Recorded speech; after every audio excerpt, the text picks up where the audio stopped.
Bey, nasılsınız? Merhabalar, hoş geldiniz öncelikle. Hoş bulduk, çok teşekkür ediyoruz. Adem Bey, ben burada verilen hizmetler, sektör olan katkılarınız ve tercih edilme sebeplerinizle ilgili tüm detay bilgilerinizi sevgili izleyicilerimizle paylaşacağım. Tabii. Ancak öncelikle sizleri tanıtmak istiyorum sevgili izleyicilerimize.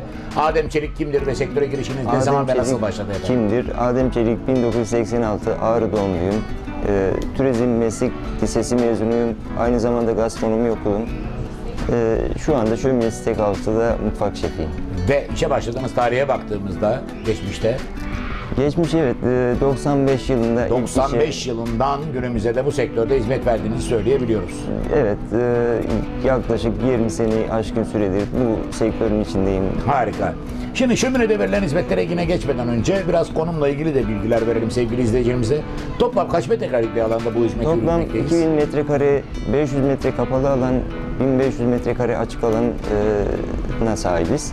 1500 metre açık, 500 metre kapalı olmak üzere toplam 2000 metrekarelik bir alan içerisinde hizmet vermektesiniz. Evet. Ve bir çırpıda ağırlayabileceğimiz misafir sayısı nedir efendim? 700-800 kişi civarı aynı anda aynı kalitede hizmet verebiliyoruz. 700 ile 800 arası oldukça ciddi bir sayı. Evet. 700 kişiye aynı anda aynı kalitede hizmet sunabilmek için uzman bir kadroya ihtiyaç var. Kesinlikle. Sizlerle birlikte çalışan kadro sayısı toplam nedir efendim? Toplamda 30-35 kişilik bir kadromuz var.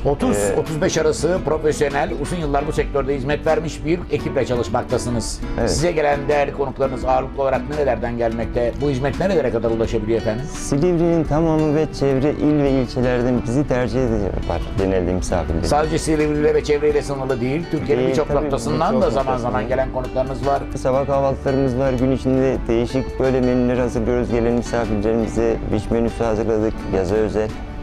Yani sabahlar öncelikle tamamen doğal ürünlerden oluşmuş bir Kesinlikle. sabah kahvaltısı ve gün içerisinde de kırmızı ve beyaz etin her çeşidiyle Her çeşidi. hizmet verebildiğimizi söylüyoruz. Evet. Yine gün içerisinde alkollü ve alkolsüz içeceklerimiz ve İçeceklerimiz onlara var. ait meselelerle de misafirlerimizi ağırlama imkanı bulabiliyoruz. Peki bugün sektörde yenilerden biriyiz. Biraz ileriye yönelik plan projelere de değinelim. Önümüzdeki yıllarla ilgili projeniz neler yapmayı planlıyorsunuz?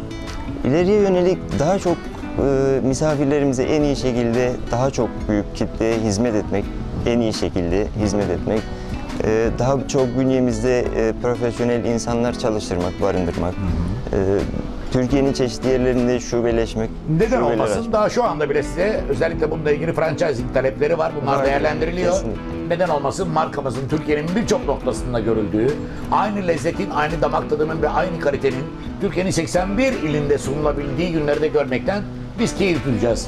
Zaman içerisinde daha fazla insana hitap etmek, dünyanızda daha fazla insan çalıştırmak, ürün yelpazenizi genişletmek adına projeleriniz var ama anladığım kadarıyla önceliğimiz bugün verilen hizmetin kalitesinden asla ödün vermemek Evet, diyebiliriz. tabii ki. Yılların tecrübe, bilgi ve birikimlerini de bizlerle paylaştığınız için size bir kez daha teşekkür ediyorum. Biz teşekkür ederiz Başarılarınız efendim. daim olsun diyorum efendim. Teşekkürler efendim.